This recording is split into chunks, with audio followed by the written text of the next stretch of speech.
هەر کەسێک نوێژەکانی بە جوانی نەکرد بێت، خەمساردی تیا بوو بێ، فەوتان دەبێتی، فەقەت خابەوە خەسیرە، ئەوە دۆڕاندوویەتی و دۆڕاوە.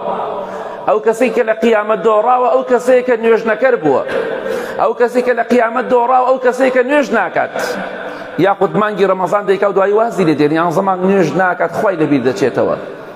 بۆیە ئەگە پێت خۆشە دۆڕاو بی، خەسارەتمەند بی، تیا بجیت، نوێژ مەکە. بەڵام کەس پێی خۆش نییە، کەواتە ئاگات لە نوێژەکانت بێ، چونکە بەهۆی نوێژ نەکردنەوە خەسارەتمەند ئەبی.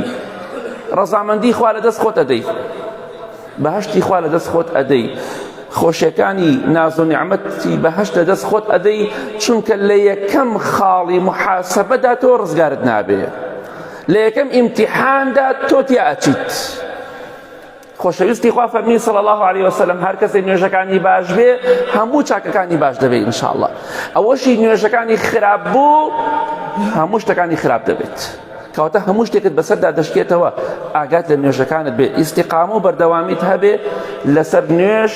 ئەوەی کە بەردەوامە الحەمدولله بەردەوام بە، ئەوەشی کە بەردەوامی و خەمساردە ئاگات لە نوێژەکانتان بێ، بە تایبەتی نوێژی بەیانی. خواتان لەبیر نەچێت، چونکە مانگی ڕەمەزان فێر ئەوەمانی کرد هەمومان دەتوانین نوێژی بەیانی بکەین.